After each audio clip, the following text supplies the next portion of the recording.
Oh no! Do you hear that? It's the sound of capitalism. I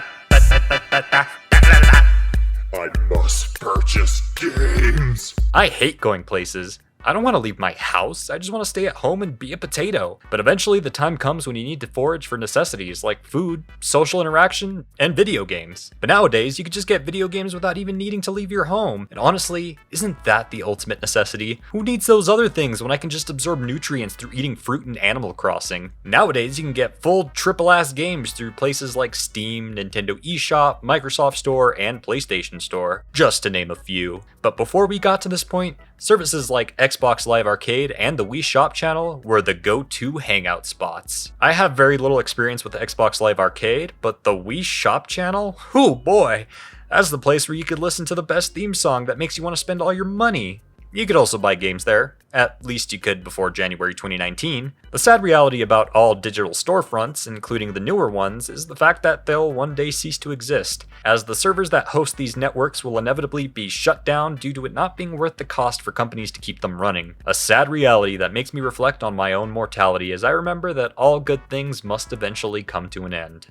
Oh well, the Wii Shop channel had two faces. One was the Virtual Console, a place where you could go to download retro Nintendo games from consoles like the NES, SNES, and Nintendo 64, plus Sega Genesis and Neo Geo. Yeah, the fact that Nintendo had games from all of these consoles available for purchase on the Wii makes it pretty baffling that their current console, the Switch, has had a slow drip feeding of games and is just now in 2021 getting N64 games. But I'm not as interested in talking about that corner of the Wii Shop channel, seeing as how you can still play those games by either getting the original consoles or doing things illegally on the internet, which I am legally obligated to say that I don't condone. What I'm more interested in discussing are WiiWare titles, smaller games that weren't big enough to justify a disc in box, but still worth putting out for sale for someone to buy. And these were games that were much cheaper than the full $50 releases that were available at the time. As I said earlier, the Wii Shop channel is no longer operating, and as such, an overwhelming majority of those games are now lost to the sands of time. Some were successful enough to be ported to other consoles, while others received sequels that built upon the ideas in the first outings, but unfortunately for most of these games, that's it.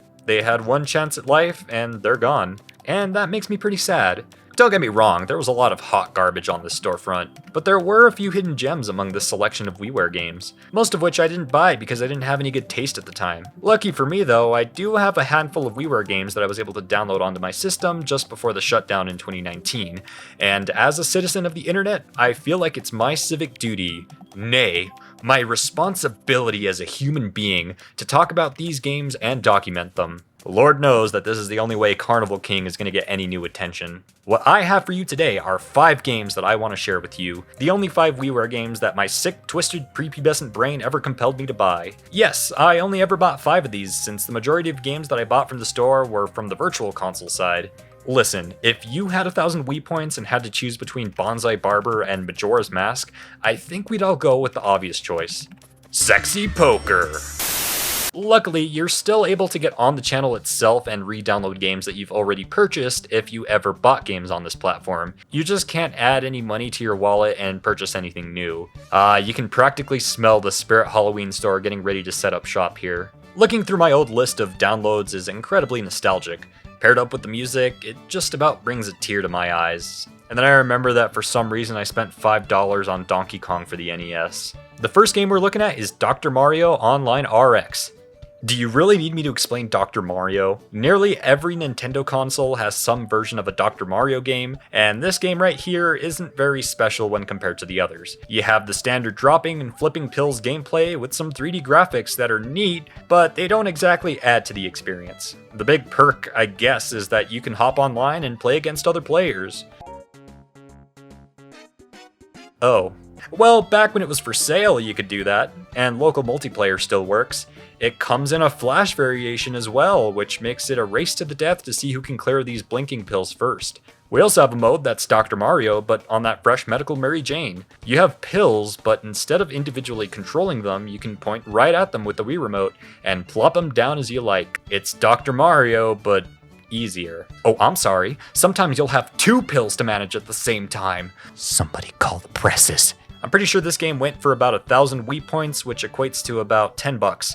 And at that price in 2008, it's pretty hard to complain about this. Dr. Mario's always a good time, and this is just another version of the game. But this isn't what you came for. You want to hear me talk about some slightly more obscure stuff.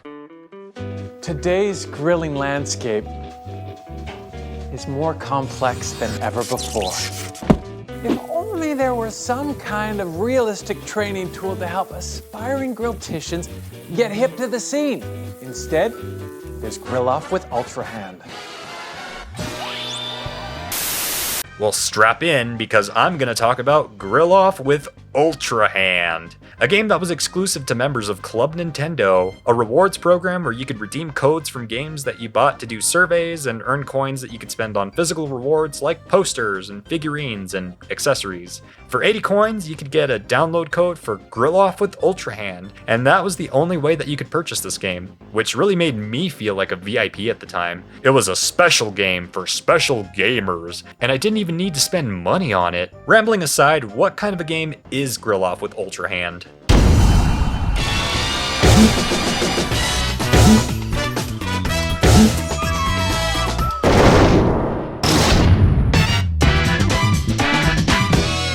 Well, this is the entire game. I have nothing more to show you. I played free mobile games with more depth than this. I also feel like a moron when playing this because this is what you look like when you play the game. You just keep on going until the timer runs out. You know what this is? This is what would happen if they took one of the weaker minigames from Rayman Raving Rabbids and sold it as a standalone game. Oh, but it also has a 2-player mode, which I couldn't test out because nobody wanted to play this game with me. I wonder why. I was much more entertained watching this promotional video for the game than I was by actually playing the game itself. Grill Off with Ultra Hand is a new downloadable game for Nintendo's WiiWare service. Your goal is to cook pieces of meat and transfer them to the plate in front of you without dropping any. Grab more meat and the action gets more frenetic, and big slabs of meat start to fall from the sky. Meat! How has Grill Off with Ultra Hand changed your life? Wonderful. So here we have Carnival King. I didn't even realize it at the time, but this is a port of an arcade game from 2002. In it, you shoot at targets in various minigame challenges and try to rack up points. It's not a very deep game, but each minigame does present a different mechanic and different scenery. The shooting itself is solid and feels pretty good. There are 15 challenges in total, and unfortunately, there's not much replayability. This would probably be more fun in an arcade setting. At home, it comes off as pretty underwhelming. And yet, this was one of the 5 WiiWare games I decided to buy for some reason. I mean, I kind of set myself up for disappointment given that I just made an hour-long video talking about the House of the Dead. This ain't it, Chief. This wouldn't have been in my top 50 choices for WiiWare games that you should buy, but it's decent. And now, it's time to talk about the 2 games that I'm most excited to discuss. It's time to get lit. I'm sure nobody who's played this game has made that joke before. Lit is a spooky puzzle game, released in 2009 and developed by WayForward, who are best known for the Shantae games. This is one that I truly consider to be a hidden gem. In this game, you assume the role of an angsty emo kid named Jake. Look, with a design like this, it was either going to be a Jake or a Max. Maybe a Ryan. He's trapped in his high school, which is now bathed in darkness. And as the player, you need to turn on lights and guide him to where his girlfriend Rachel is so you can get out of the spooky school. This is basically the floor is lava, except the lava is these dark areas. You can only walk through areas that are well lit, so you need to assess your surroundings and turn on lights so you can have a path to the exit. All you gotta do is get from point A to point B. What's the problem?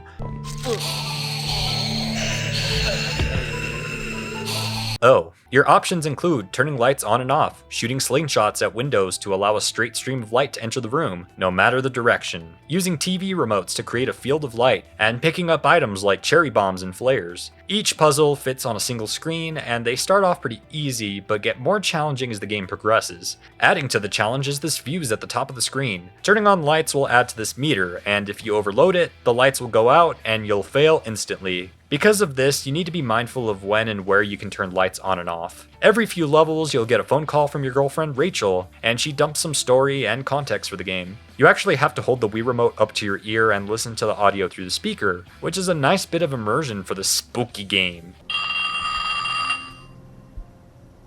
Jake, it's Rachel. Oh my god, I can't believe you're alive. What is going on? The entire school's dark and these things are crawling all over the place. Crazy, huh? Come and find me.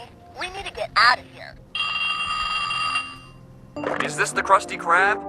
No, this is Patrick. These are technically optional, but if you don't answer every call, you're gonna get a bad ending. So don't be a bad boyfriend. There are also boss fights in the game, which take the form of these big elaborate puzzles. Each boss has a different behavior which you need to study and capitalize on to deal enough damage. These are some of the most inventive levels in the game, and I quite like them. I only have a couple of complaints with the game. The first is the control setup, which took me a while to get used to. Jake will always face the direction of your cursor, which threw me off a few times and made me do things that I didn't mean to. The other complaint is that the ending, whether you get the good or the bad one, is really short and it left me a bit dissatisfied. Though you do get Rachel as an unlockable character, which is pretty neat. With its limited scope, it does feel like a budget game, but with its 30 puzzles, the value proposition is quite good in terms of length, especially when you compare it to Grill Off with Ultra Hand. This one is trapped on WiiWare, and you can no longer buy it. I mean, this game does take full advantage of the Wii's capabilities, but with a few tweaks to the controls, you could easily make this work on a standard controller.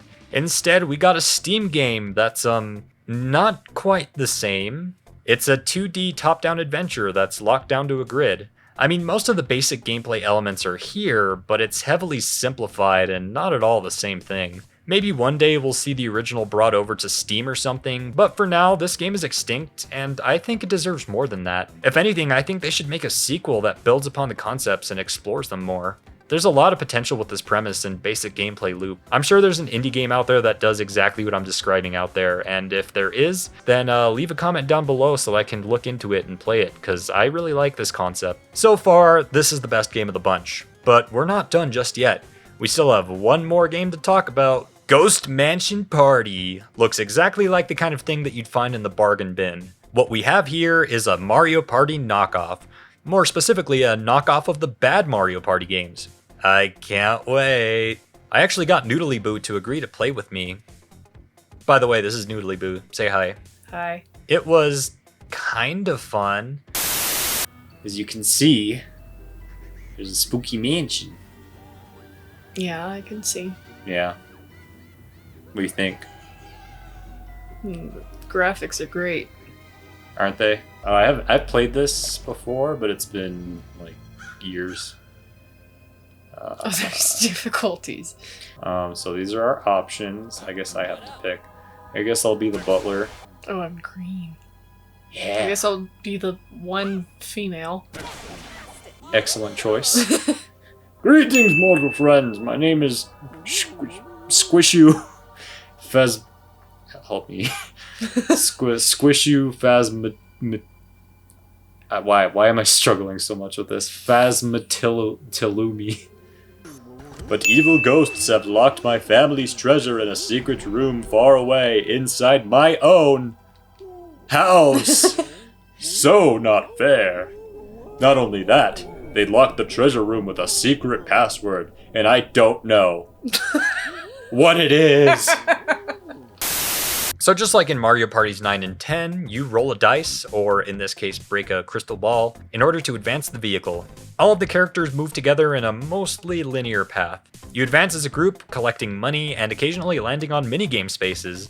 The minigames are decent, but nothing to write home about. The control schemes for some of these are weird, and a lot of these feel pretty janky. Hello, this is a minigame cell. When you land on this, you'll activate a minigame, SpongeBob, where you must try your best to complete the challenge. I think you've already given this guy 3 voices. Probably. Minigame, oh boy. Up and down to Papa's mini. Do I put it in that position? Yeah. Is that how okay. Yeah. Other way. But it says this way. Just flip it. That's what I'm gonna do. I'm gonna win though. Okay. Alright. Whoa. Whoa.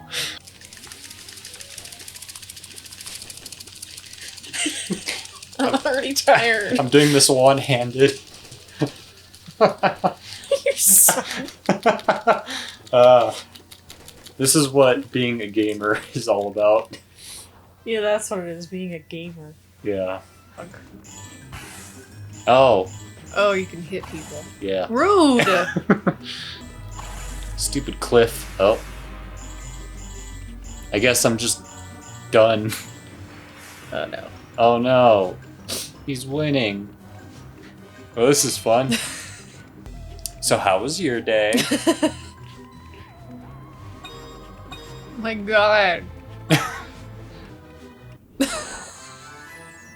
You're just really rubbing it in at this point. Bad. Oh. Oh, you get to be an artist. Great. I feel like I could just color the whole thing and still Right. Yep. win.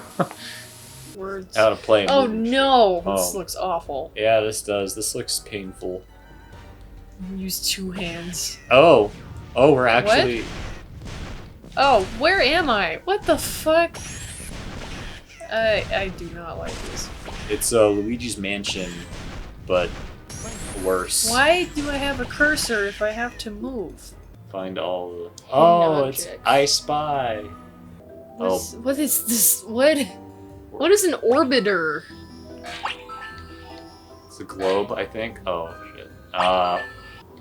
Just start clicking things. What? I don't know what it was.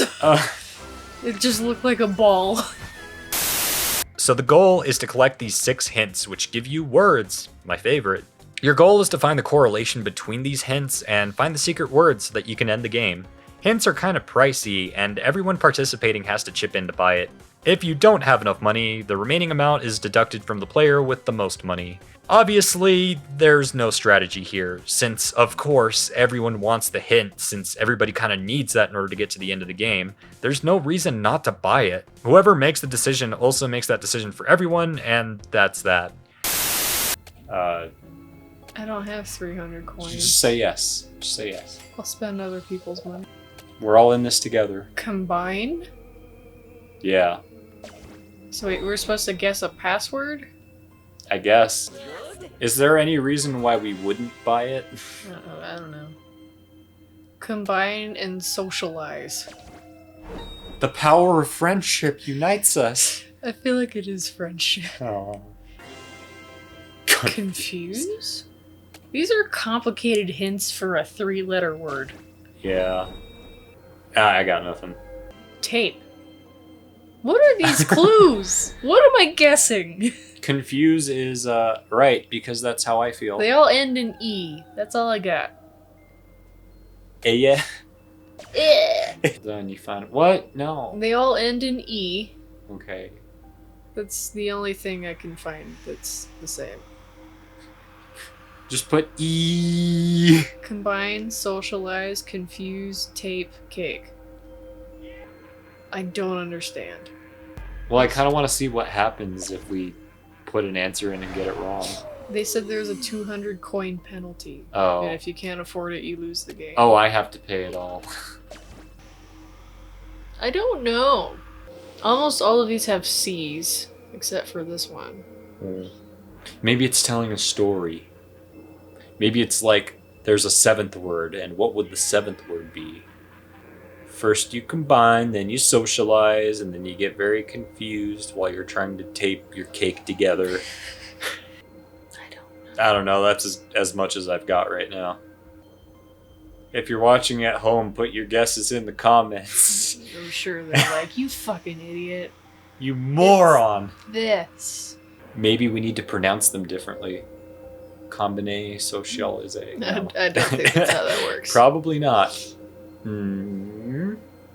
The sad part is that if we don't answer it, we'll probably never get the answer. I know. Let's try.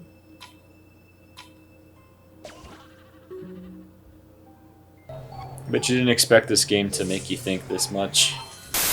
Correctly entering the hint, which is something anyone can do at any time, escorts you to the final minigame. The goal is to make it to the end of the path with the most coins, and the total coin count at the very end of this minigame determines the winner for the entire game. Come again now? So basically, the rest of the game is pointless. Well, to be fair, your coins do carry over from the main game into the final minigame, but that only gives you a slight advantage. I started with way more coins than everyone else, but by getting shoved to the back because this minigame is really janky, all of my coins were depleted. Yep, taking damage removes hella coins.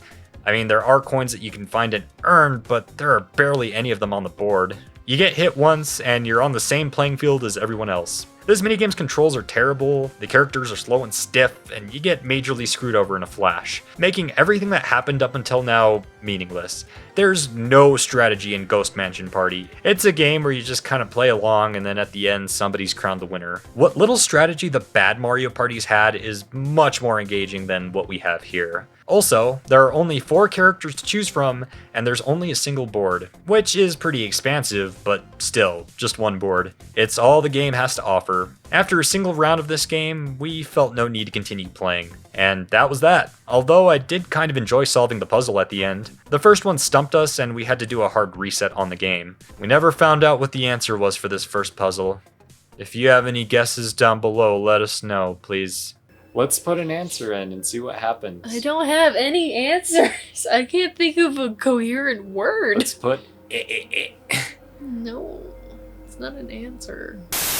So that was my collection. What did you guys think? I'll be able to sleep pretty well at night knowing that you can't buy games like Carnival King or Grill Off with Ultra Hand. But Lit, I think it deserves another chance. And hopefully something more will come of this in the future. I'm JJ the Scoodly Dude, and I wish you a happy 2022. Sorry I didn't get this video out in time. I love you.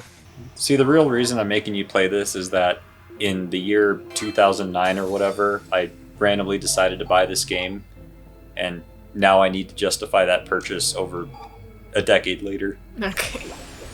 Is there a riddle somewhere that we're supposed to be reading? Oyster. What the fuck is this game?